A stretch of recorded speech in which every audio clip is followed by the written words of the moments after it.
अस्सलाम वालेकुम, मैं चाचा पाकिस्तानी और आप देख रहे हैं यूट्यूब चैनल चाचा पाकिस्तानी। क्रिकेट के ऊपर बात करता हूँ। क्रिकेट की अपडेट आपको अपने यूट्यूब चैनल पे अक्सर देता रहता हूँ। एक अहम खबर आई है मेरे सामने और हैरानगी भी हुई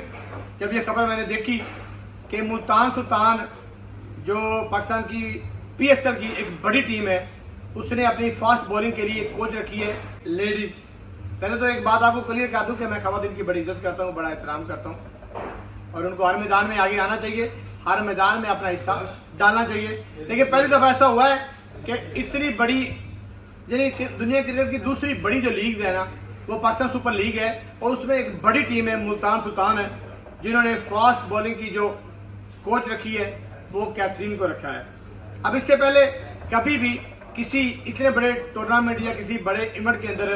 कोई लेडीज इतनी बड़ी अहम ड्यूटी के ऊपर नहीं रह सकी, और वो भी पाकिस्तान जैसे इस्लामी मुल्क के अंदर जब वो लेडीज कोच उन पाकिस्तानी बॉलर को कोचिंग करेगी जिनको ज़्यादातर इंग्लिश ही नहीं आती, जिनको ज़्यादातर उनकी समझ ही नहीं आती। ये चीज़ मेरी सोच समझ से बालातर कि क्या ऐसी वजूहत बनी कि जिसकी बिना के ऊपर कैथरीन को रखा गया, और क्या पाकिस्तान के अंदर जो है ऐसे कोचेस की कमी थी कि हमें कैथरीन को लाना पड़ा, और वो भी एक लेडीज बॉलर है, फास्ट बॉलर, और उसको कोचिंग के सर अंजाम दे रहे हैं। तो ये चीज़ मेरी समझ में नहीं आ रही। दूसरी यानी कि उस टीम के जो कैप्टन है वो मोहम्मद रिजवान है, और अगर मोहम्मद रिजवान की बात करें तो वो लेडीज से बात भी नहीं करते, हाथ भी नहीं मिलाते। बात करना, हाथ मिलाना तो दूर की बात है, वो एक खातून की आंखों में आंखें डाल के भी बात नहीं करते, और अल्लाह पाक उनको ऐसे ही रखे। और ये बड़ी एक अच्छी चीज़ है, बीइंग ए मुस्लिम वो एक बड़ा अच्छा मैसेज भी देते हैं कि हम औरत की रिस्पेक्ट भी करते हैं। तो ऐसे हालात और ऐसी कंडीशन के अंदर मोहम्मद रिजवान कैसे कंफर्टेबल रहेंगे जो मुल्तान सुल्तान के कैप्टन हैं, और उस वो कैप्टन जो एक इस्लामी नाम के साथ क्रिकेट के अंदर है कि हर वक्त वो दीन की बातें करते हैं। अभी भारत के अंदर भी उनका चल रहा है, फिर उन्होंने स्टेडियम के अंदर नमाज क्यों पढ़ी, भारत के अंदर कई वकला जो हैं उनके खिलाफ एप्लीकेशन दे के बैठे हुए हैं, फिर उनकी रिसेंटली ट्वीट, खैर वो एक अलग और उनका जाती मसला है। लेकिन मुझे इस चीज़ की बिल्कुल समझ नहीं आई कि कैथरीन को ही क्यों रखा गया, और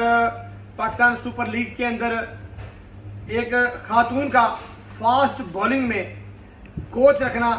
ये समझ से बालातर है। और कैथरीन की अगर बात करें तो प्लेयर डेवलपमेंट प्रोग्राम में मुल्तान सुल्तान का उसकी ऑलरेडी वो कोच हैं, तो अब उनको मुल्तान सुल्तान की जो एक ऑफिशियली बड़ी टीम है उसका कोच मुकर्रर कर दिया गया है। तो ये चीज़ें थोड़ी सी मुझे अलग लगी, लेकिन मैंने कहा कि इन्फॉर्मेशन है आप तक मुंतकिल करते हैं, और ये सही है या गलत है ये तो आपने कमेंट बॉक्स में बताना है कि उनको as a bowling coach, fast bowling coach रखना चाहिए था या नहीं, एक बात। दूसरा, पाकिस्तान के अंदर फास्ट बॉलर का समुंदर है, यानी कि आप हिस्ट्री उठा के देख लें, पाकिस्तान की सरजमीन जो है हमेशा से फास्ट बॉलर पैदा करती आई है, और उन फास्ट बॉलर ने बड़ा नाम भी पैदा किया। शेब अख्तर देख लें, वकार, यूनुस, वसीम अकरम, कहाँ से शुरू हो बंदा और कहाँ तक ख़त्म हो। तो ये एक मुल्तान सुल्तान की अलग सी अजीब सी थोड़ी सी, मैं इसलिए कहूँगा क्योंकि जितने भी PSL के अंदर लड़के खेलते हैं वो ज़्यादातर जो होते हैं ना वो ऐसे होते हैं कि उनको इंग्लिश नहीं आती, और वो उनको जब समझाएगी तो वो कैसे समझेंगे, इशारों से समझेंगे या वो बॉलिंग करके दिखाएंगे कि आपने इस तरह का जंप करना है, इस तरह के एक्शन करने हैं, इस तरह की जो इस तरह बॉल पकड़नी है। तो बहरहाल अब देखते हैं कि मोहम्मद रिजवान साहब का इसके ऊपर क्या रिएक्शन आता है, वो इनके साथ कितने कंफर्टेबल रहते हैं। ये सब आप नहीं बताना है, लेकिन इसके साथ साथ मैं ये भी बताता चलूँ कि अल्हम्दुलिल्लाह पाकिस्तान के अंदर भी कोई भी ऐसा शोबा नहीं है ज़िंदगी का जिसके अंदर खवातीन को पूरा मौका नहीं दिया जाता। खवातीन शाना बिशाना जो है हमारे साथ खड़ी हुई हैं, और हमारे माशरे के अंदर खवातीन की इज्जत भी बहुत ज़्यादा है। लेकिन जब क्रिकेट की बात करें तो ये बात थोड़ी सी समझ से बालातर है कि क्रिकेट के अंदर आज तक ऐसा नहीं हुआ, यानी कि इसके अलावा भी 5 हमारी टीमें हैं पाकिस्तान सुपर लीग की, और बहुत सारी लीग्स होती हैं, भारत की एक बड़ी लीग है, लेकिन किसी भी लीग के अंदर एक खातून को as a fast bowler coach नहीं रखा गया। तो कोई नेगेटिव भी ना समझे इसको, आपने हमें कमेंट में बताना है कि क्या मुल्तान सुल्तान की टीम इनके साथ कंफर्टेबल रहेगी, क्या मोहम्मद रिजवान साहब उनके साथ कंफर्टेबल रहेंगे, और क्या उनकी कोचिंग से,